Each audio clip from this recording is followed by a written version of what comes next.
Halo, selamat datang kembali di sesi pendalaman materi kita.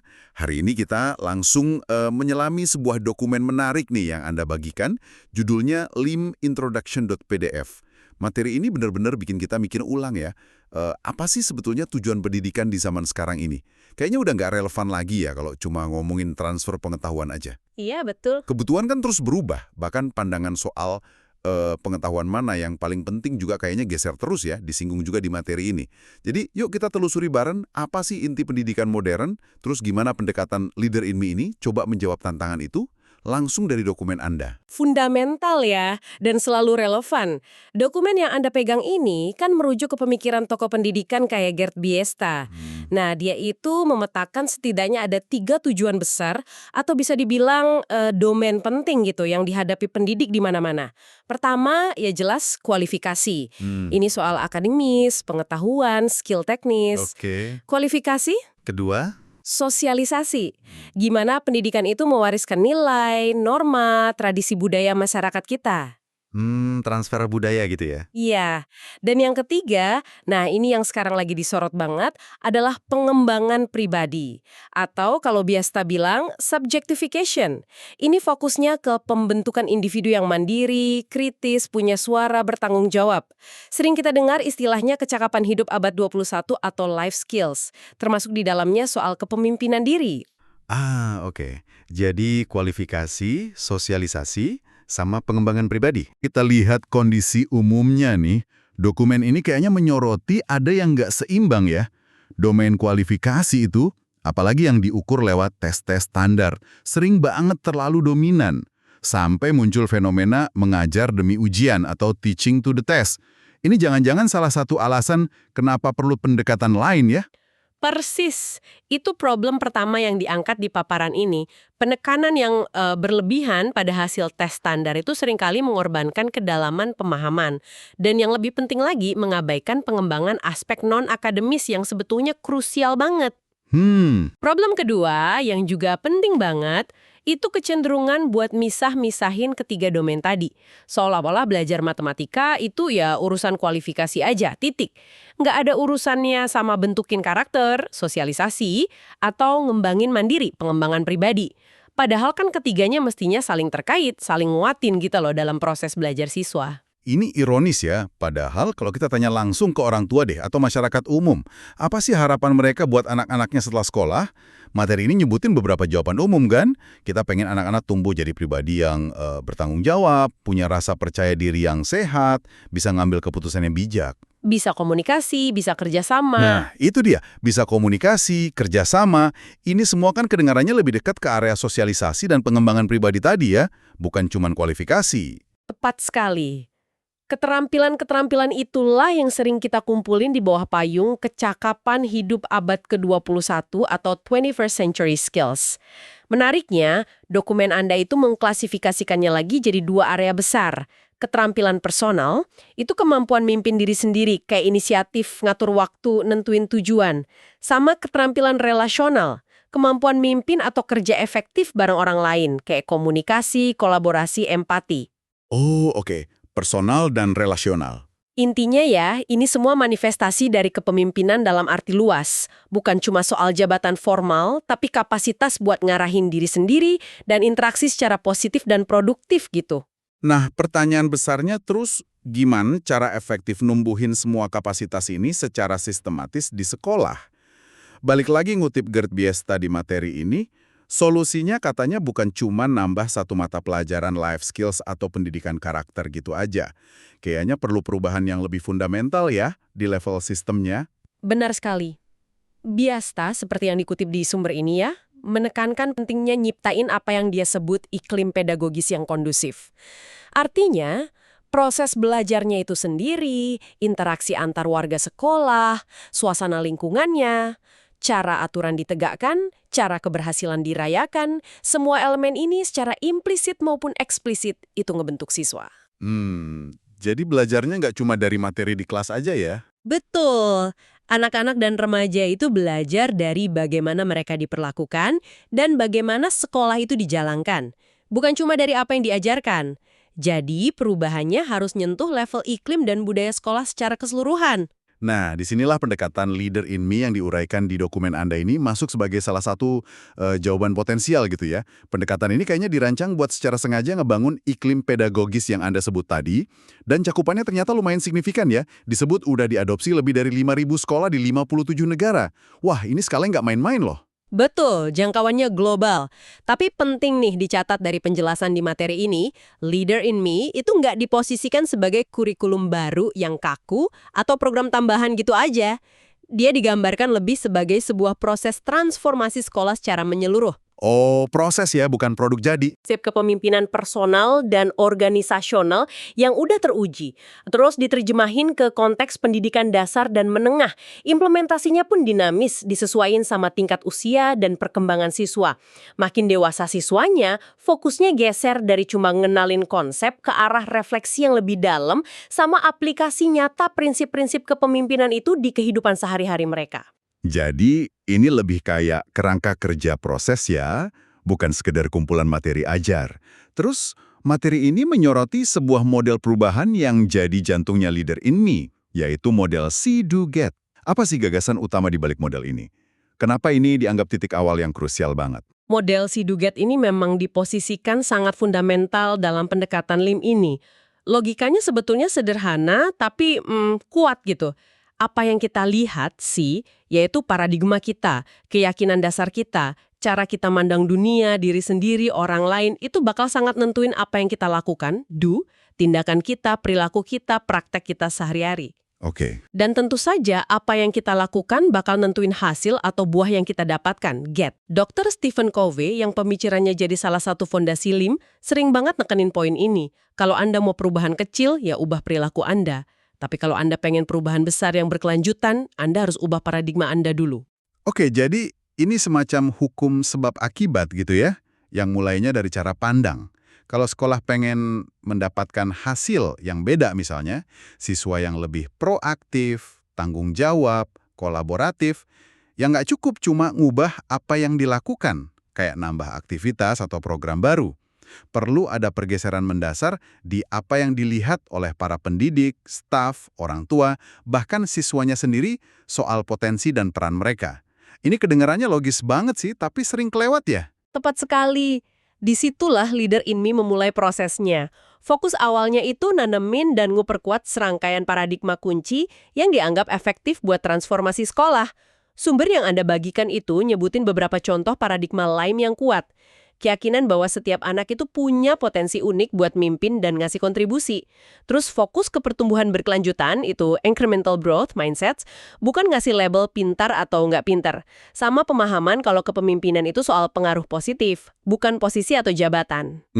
Oke. Nah, paradigma-paradigma inilah yang ngebentuk fondasi C yang baru. Geser ke praktek-praktek efektif do. Materi Anda menjelasin kalau Leader in Me ini nggak minta sekolah nyiptain semuanya dari nol, tapi nawarin serangkaian effective practices atau praktik efektif yang udah teruji dan dikembangin belasan tahun bareng ribuan sekolah mitra. Plus didukung riset juga. Ini pasti ngebantu banget ya buat sekolah pas implementasi. Sangat membantu, ya. Adanya kerangka praktek yang jelas itu ngasih panduan konkret. Praktek-praktek efektif ini, seperti dijelasin di dokumennya, dikelompokin ke dalam 3 area utama yang tadi kita bahas sebagai tujuan pendidikan. Kepemimpinan, leadership, budaya, culture, dan academics. Leadership, culture, academics. Oke. Tapi ditekankan juga kalau ketiganya ini nggak jalan sendiri-sendiri loh. Praktek di satu area itu bakal saling nguatin area lain. Misalnya nih, pas siswa diajarin nentuin tujuan pribadi. Itu praktek kepemimpinan. Ini bisa dampak positif ke motivasi belajarnya, akademik, dan nyiptain suasana saling dukung di kelas, budaya. Semuanya dirancang biar terintegrasi gitu. Mari kita coba lihat lebih detail dikit nih beberapa alat atau kerangka kerja kunci yang dipakai dalam praktik-praktik ini. Untuk pilar leadership, dokumen Anda secara eksplisit nyebutin The 7 Habits of Highly Effective People, atau 7 kebiasaan. Ini kan kerangka yang lumayan populer ya. Gimana penerapannya di konteks sekolah? Ya, 7 habits yang dirumuskan Stephen Covey itu memang dikenal banget. Dalam konteks Leader in Me, 7 habits ini diadopsi jadi kerangka kerja perilaku buat ngembangin kepemimpinan personal. Itu habit 1-3. Proaktif, mulai dengan tujuan akhir, dahulukan yang utama. Oke, yang buat diri sendiri dulu ya. Iya. Terus kepemimpinan interpersonal habit 4-6, berpikir menang-menang, berusaha memahami dulu baru dipahami sama wujudkan sinergi.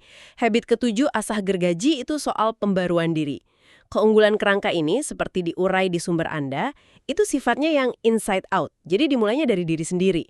Terus berbasis prinsip universal yang lintas budaya, dan yang penting lagi, nyediain bahasa bersama atau common language. Bahasa bersama. Iya, ini berguna banget buat seluruh komunitas sekolah, siswa, guru, staf, orang tua, buat ngomongin soal tanggung jawab, pilihan, tujuan, empati, kolaborasi.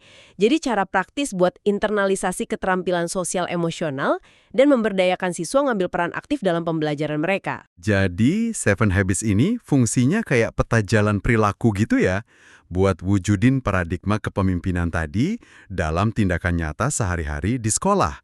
Lalu, gimana dengan pilar academics? Ada nggak kerangka kerja spesifik yang dipakai buat dorong capaian akademik selain dari dampak nggak langsung penguatan karakter tadi? Ada, secara spesifik buat area penetapan sama pencapaian tujuan akademik, dan juga tujuan lain sih. Leader in Me ngadopsi kerangka kerja lain yang juga dari pemikiran Covey dan rekan-rekannya, yaitu The Four Disciplines of Execution, atau 4DX. 4DX, oke. Awalnya ini dikembangin buat dunia bisnis, tapi ternyata relevan banget dan efektif diadaptasi buat konteks pendidikan.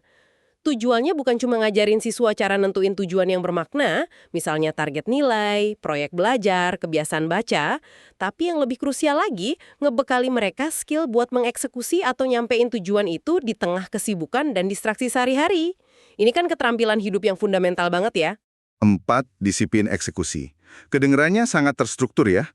Apa aja sih keempat disiplin itu menurut paparan di dokumen ini?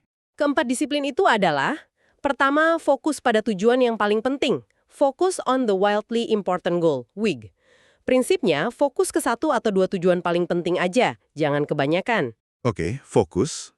Kedua, bertindak pada ukuran utama. Act on lead measures. Ini artinya ngidentifikasi dan ngelakuin aktivitas kunci yang sifatnya prediktif dan bisa kita kontrol langsung yang bakal dorong tercapainya WIG tadi. Contohnya gimana tuh lead measure? Contohnya, jumlah jam belajar efektif per minggu. Itu kan bisa kita ukur dan kontrol. Bukan cuma nilai ujian, kalau nilai ujian itu lag measure, hasil akhir. Oke. Jadi aktivitasnya yang diukur ya. Terus yang ketiga? Ketiga, membuat papan skor yang menarik. Jadi, visualisasi progresnya dibikin sederhana, jelas, biar siswa tahu posisinya di mana dan jadi termotivasi. Visual ya. Dan keempat, menciptakan irama akuntabilitas, create a cadence of accountability. Ini biasanya bentuknya pertemuan rutin singkat, misalnya mingguan, di mana siswa ngelaporin progress week sama lead measures mereka, cerita tantangannya, terus saling kasih dukungan. Proses ini numbuhin rasa kepemilikan, ownership, dan akuntabilitas ke target belajar mereka. Wah, ini kombinasi 7 Habits buat bangun karakter dan kepemimpinan diri, plus 4DX buat fokus ke eksekusi pencapaian tujuan. Ini kedengarannya kayak toolkit nan kuat banget ya. Dokumen ini juga ngaitin pendekatan Lim ini dengan temuan riset pendidikan lain, misalnya dari John Hattie lewat karyanya Visible Learning. Gimana kaitan antara riset Hattie sama Lim ini? Kaitannya signifikan banget dan ngasih validasi empiris yang kuat. Riset John Hattie itu kan sintesis dari ratusan ribu studi ya, tentang faktor-faktor apa aja yang ngaruh ke prestasi belajar siswa. Dia ngidentifikasi intervensi mana yang paling berdampak. Nah, sumber Anda secara khusus nyorot 2 temuan Hattie yang relevan banget.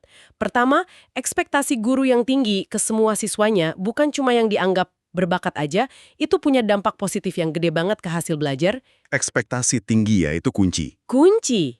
Kedua, penggunaan strategi metakognitif, yaitu ngajarin siswa gimana cara belajar, mikirin proses berpikir mereka sendiri, ngelola pembelajaran mereka. Ini juga termasuk intervensi dengan dampak tertinggi. Ini menarik. Jadi temuan Hattie bahwa ekspektasi tinggi dan kemampuan siswa ngatur belajarnya sendiri itu krusial banget. Secara nggak langsung dukung filosofi leader in me dong ya, yang percaya potensi tiap anak dan ngebekali mereka alat kayak 7 Habits dan 4DX buat jadi pemimpin bagi pembelajaran mereka sendiri. Tepat sekali. Filosofi dasar Lim, paradigma setiap anak bisa memimpin, itu kan sejalan banget sama pentingnya ekspektasi tinggi yang ditemuin Hattie. Sementara itu, alat kayak Seven Habits misalnya proaktif, mulai dengan tujuan akhir, dahulukan yang utama, dan 4DX, Focus Week, Lead Measures, Scoreboard, akuntabilitas, itu secara inheren ngelatih keterampilan metakognitif dan pengaturan diri siswa. Oh, jadi nyambung ya? Nyambung banget. Jadi, riset Hattie ini ngasih landasan bukti kenapa pendekatan yang fokus ke perubahan paradigma guru dan pemberdayaan siswa ini kemungkinan besar bakal efektif. Nggak cuma buat soft skills, tapi juga buat ningkatin capaian akademik yang terukur. Tentu saja. Ujung-ujungnya kan pembuktian di lapangan ya. Gimana Leader in Me menurut dokumen ini ngukur keberhasilan atau dampak implementasinya di sekolah? Apa aja sih hasil nyata yang pengen dicapai dan gimana cara ngelacaknya? Ya, pendekatan ini jelas nekenin hasil yang terukur. Dokumen Anda itu maparin kalau dampak yang diharapkan dan diukur itu nyakup ketiga area tadi. Kepemimpinan, budaya, sama akademik. Di area kepemimpinan, contoh ukurannya itu penurunan angka pelanggaran disiplin, peningkatan perilaku kepemimpinan siswa, kayak inisiatif, tanggung jawab, kemampuan nyelesain konflik, sama peningkatan rasa memiliki siswa ke sekolah. Oke, itu di kepemimpinan. Di area budaya, ukurannya bisa kayak peningkatan tingkat kehadiran siswa dan guru, persepsi iklim sekolah yang lebih positif dan suportif, peningkatan kepuasan kerja staf pengajar, sama peningkatan keterlibatan orang tua dan keluarga. Budaya sekolahnya lebih positif gitu ya? Betul. Terus di area akademik targetnya ya jelas peningkatan hasil belajar inti kayak literasi, numerasi, sama pencapaian tujuan akademik yang ditetapin siswa sendiri lewat proses kayak 4DX tadi. Gimana cara ngukur semua itu ya? Terutama aspek-aspek yang sifatnya lebih kualitatif, kayak budaya sekolah atau perilaku kepemimpinan siswa gitu. Kan agak susah tuh ngukurnya. Nah, materi ini ngejelasin ada beberapa cara. Pertama, banyak indikator, terutama yang ditandain biru tua di diagram dokumen itu, sebetulnya data kuantitatif yang emang udah rutin dikumpulin sekolah. Oh, data yang udah ada ya? Iya, buat keperluan akreditasi, evaluasi internal, atau laporan ke dinas. Contohnya data kehadiran, nilai ujian, angka rujukan disiplin. Jadi lead-in mansaatin data yang udah ada. Kedua, buat ngukur aspek perkembangan sosial emosional, kepemimpinan, sama persepsi iklim sekolah yang lebih soft sifatnya, Leader in Me nyediain instrumen survei atau kuesioner standar. Pakai survei ya? Iya, bisa diisi guru staf, siswa sesuai usia, sama orang tua secara berkala. Hasil survei ini ngasih data persepsi yang berharga. Selain itu, disebutin juga kalau mereka ngelakuin studi riset independen buat ngaji dampak implementasi lead-in secara lebih dalam dan objektif di berbagai sekolah. Dan upaya buat nunjukin dampak berbasis bukti ini kayaknya dapat pengakuan juga ya dari pihak luar. Dokumen Anda nyebutin kalau Leader in Me diakui atau di-endorse sama CASEL. Apa sih signifikansinya pengakuan CASEL ini? CASEL itu singkatan dari Collaborative for Academic, Social, and Emotional Learning. Ini organisasi riset dan advokasi yang sangat dihormati dan jadi rujukan utama di bidang pembelajaran sosial emosional, SEL, secara global. Oh, jadi lembaga kredibel gitu ya di bidang SEL? Banget. Nah, dapat pengakuan atau endorsement dari CASEL, kayak yang disebut di materi ini, itu artinya program atau pendekatan tersebut udah lewat proses peninjauan, review yang cukup ketat oleh CASEL, dan dianggap memenuhi kriteria sebagai program SEL yang berkualitas tinggi, berbasis teori yang kuat, dan didukung bukti implementasi yang efektif, evidence-based. Jadi semacam stempel kualitas atau validasi dari pihak ketiga yang independen dan kredibel di bidang SEL. Oke. Pembahasan kita udah lumayan banyak nih mencakup aspek dari dokumen limintroduction.pdf ini. Kalau kita coba tarik benang merahnya nih buat Anda bawa pulang, ada beberapa poin kunci ya. Pertama, kesadaran bahwa tujuan pendidikan modern itu meluas, nggak cukup cuma fokus ke kualifikasi akademis aja. Betul. Tapi harus secara sadar mengintegrasikannya dengan pengembangan aspek sosial dan pengembangan pribadi siswa. Pinjam istilahnya Biesta tadi. Benar. Poin kunci kedua adalah bahwa pendekatan Leader in Me, seperti yang diurai di materi Anda, itu nawarin sebuah kerangka kerja atau proses yang sistematis buat mencoba mewujudkan integrasi ketiga domain itu di sekolah. Proses ini dimulai dari fondasi yang paling dasar, yaitu pergeseran paradigma atau cara pandang, C, lewat model See, Do, Get. Kemudian, paradigma baru ini diterjemahin ke dalam serangkaian praktik efektif Do yang terstruktur di 3 area, kepemimpinan, budaya, dan akademik. dengan pakai alat bantu atau kerangka kerja praktis kayak 7 Habits buat kepemimpinan dan 4 disiplin eksekusi, 4DX, buat pencapaian tujuan. Dan poin penting ketiga, pendekatan ini nggak berdiri sendiri, tapi diklaim selaras sama temuan riset pendidikan kontemporer, kayak hasil studi Hattie soal pentingnya ekspektasi tinggi dan strategi metakognitif. Keefektifannya juga divalidasi sama lembaga independen kayak CASL dan dampaknya diupayakan buat terus diukur secara nyata, di sekolah-sekolah yang nerapinin. Nah, sebagai penutup nih, ada satu hal menarik yang bisa jadi bahan refleksi lebih lanjut buat Anda. Materi ini kan nyebutin Leader in Me udah diadopsi di ribuan sekolah di puluhan negara dengan latar belakang budaya yang sangat beragam. Iya betul sekali. Dengan keragaman konteks yang begitu luas ya, coba Anda renungkan. Bagaimana prinsip-prinsip kepemimpinan yang dianggap universal seperti yang ada di 7 Habits itu bisa diadaptasi dan diekspresikan secara berbeda dalam praktik sehari-hari di sekolah-sekolah dengan budaya lokal yang beragam mulai dari Jepang, Brazil, sampai mungkin di sini, di Indonesia, sambil tetap mempertahankan esensi filosofisnya. Menarik tuh. Ini menyentuh isu menarik soal dialektika antara prinsip universal sama ekspresi kontekstual dalam upaya bangun karakter dan kepemimpinan di panggung pendidikan global. Sesuatu yang mungkin menarik buat Anda eksplorasi sendiri lebih lanjut.